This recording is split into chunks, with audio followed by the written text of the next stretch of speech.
Shalom Miss dan teman-teman semua, perkenalkan nama saya Adel Firunisi, NIM 2503001. Dan saya Arita Urpadaan, NIM 2503002. Di sini kami akan presentasi hasil diskusi kami dengan judul Karakteristik Perkembangan Psikofisik Peserta Didik, mencakup perkembangan kemandirian peserta didik serta implikasinya dalam pendidikan di jenjang sekolah dasar. Poin yang pertama, pengertian perkembangan psikofisik. Perkembangan psikofisik peserta didik merupakan proses perubahan yang terjadi secara menyeluruh yang meliputi aspek fisik dan psikologis. Perkembangan fisik mencakup pertumbuhan tubuh, koordinasi motorik, serta kematangan biologis. Sedangkan perkembangan psikologis mencakup aspek kognitif, emosional, sosial, moral, dan spiritual. Menurut berbagai ahli dalam buku perkembangan peserta didik, perkembangan ini bersifat berkesinambungan, sistematis, dan dipengaruhi oleh faktor internal seperti genetika serta faktor eksternal seperti lingkungan, keluarga, sekolah, dan masyarakat.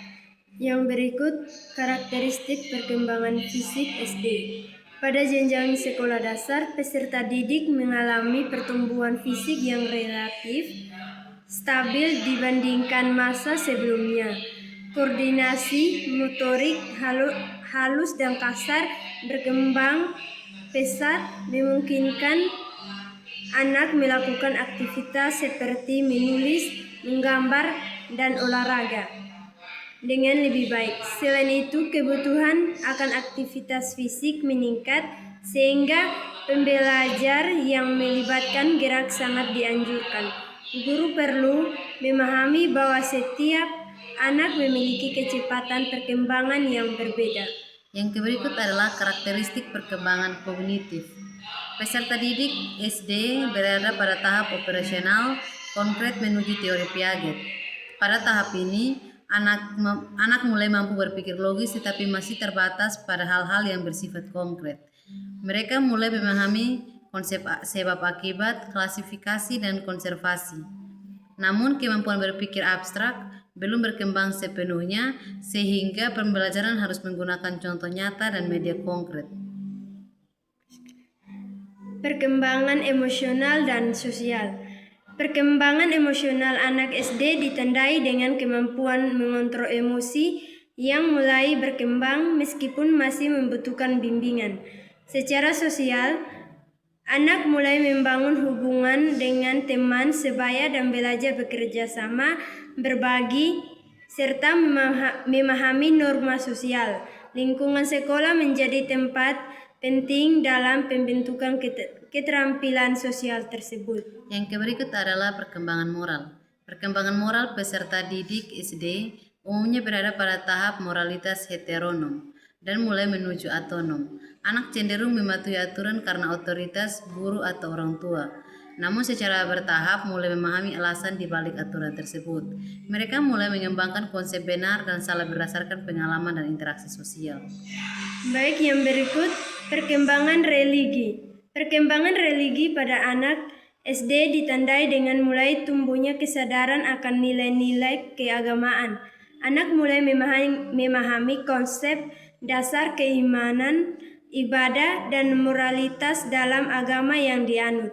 Pembelajaran agama sangat berperan dalam membentuk sikap spiritual seperti kejujuran, tanggung jawab, dan rasa syukur. Yang berikut adalah faktor yang mempengaruhi perkembangan. Perkembangan peserta didik dipengaruhi oleh berbagai faktor antara lain faktor hereditas atau keturunan, lingkungan keluarga, lingkungan sekolah, dan masyarakat.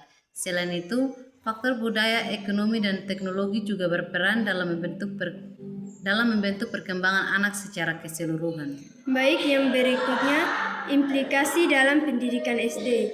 Guru perlu menyelesaikan strategi pembelajaran dengan karakteristik perkembangan peserta didik. Pembelajaran harus bersifat konkret, interaktif, dan menyenangkan. Selain itu, Pendidikan moral dan religi harus diintegrasikan dalam setiap kegiatan pembelajaran untuk membentuk karakter peserta didik secara utuh. Yang berikut peran guru dalam perkembangan peserta didik. Guru berperan sebagai fasilitator, motivator, dan pembimbing dalam proses perkembangan peserta didik. Guru harus mampu menciptakan lingkungan belajar yang kondusif, memberikan teladan yang baik, serta memahami kebutuhan individual setiap peserta didik. Kesimpulannya, perkembangan psikofisik peserta didik SD mencakup berbagai aspek yang saling berkaitan. Pemahaman terhadap karakteristik perkembangan ini sangat penting bagi guru agar dapat merancang pembelajaran yang efektif. Integrasi perkembangan moral dan religi menjadi kunci dalam membentuk peserta didik yang berkarakter dan berakhlak mulia. Mungkin ini yang dapat kami sampaikan. Shalom.